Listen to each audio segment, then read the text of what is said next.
I don't know. I don't know what the answer is. I don't have any answers, to be quite honest with you. I've just got thoughts. Lots and lots of thoughts.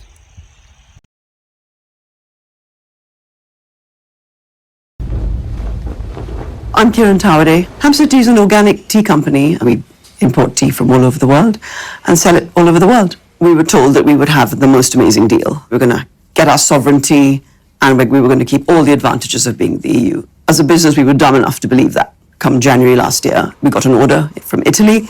We shipped it as normal, thinking there'll be a little bit of paperwork and we'll figure it out. And it sat for 12 weeks in different customs houses. So the reality was very different. I'm Rob. I'm Vicky. And we co-founded Little Star Jewellery in 2017 as a husband and wife team. The plan was always to establish the brand in the UK first, and then Ireland, onwards to France, onwards to Germany. The whole question of Brexit didn't really come into my thought much, because at no point did I think it would be as complicated for businesses to grow and to develop. Remember when we were part of the single market, you could throw a box of tea or a packet of bangers into the back of a van in Birmingham and just drive it to Barcelona or Bonn or Brussels without let or hindrance. Now you can't do that. The reality was, January to June, we couldn't ship anything to the EU. Nothing. It's 27 countries, they all have different borders, they all have different rules, and we were treated as a third country, and we just had to suck it up. Come May, I decided I needed to do something. I said, what if I set up my own entity in Europe and made that the master distributor for our company and for our products? And rather than sending small consignments at a time, which were very costly and complicated and time hungry and resource hungry, why not just do one big consignment every so often?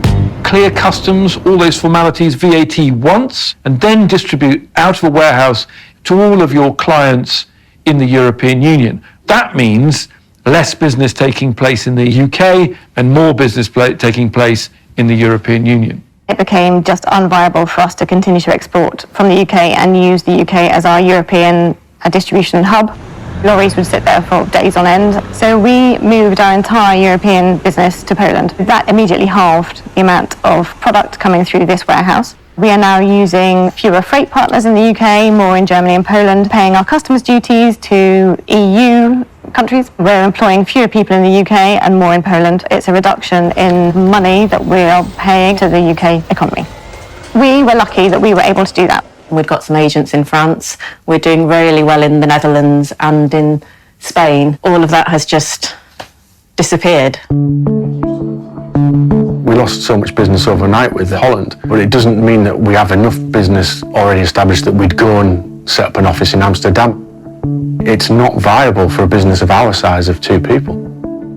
Getting the product to customers in the European Union would have been 2 days, has now become 21 days. The only angle for us around that is to do deals with distributors, but those people work on between 30 and 35% margins. We're left with virtually nothing, or we let the business go.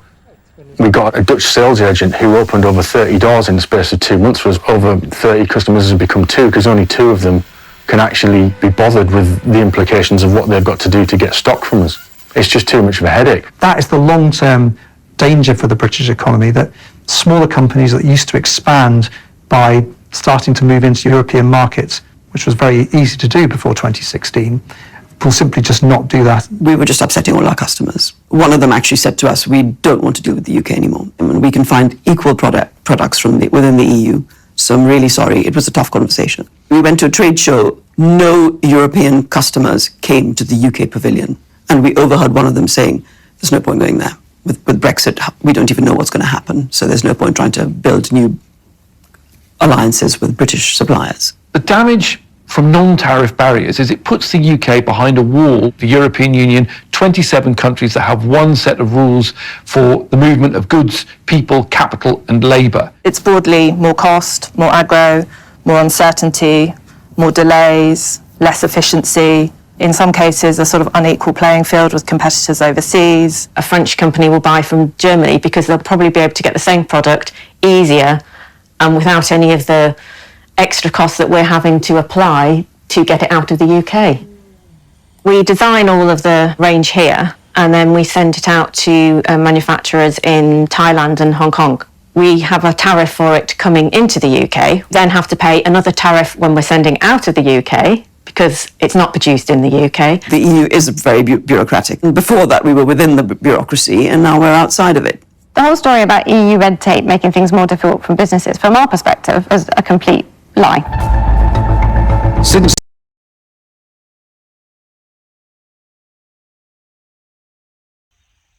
I don't know. I don't know what the answer is. I don't have any answers, to be quite honest with you. I've just got thoughts. Lots and lots of thoughts.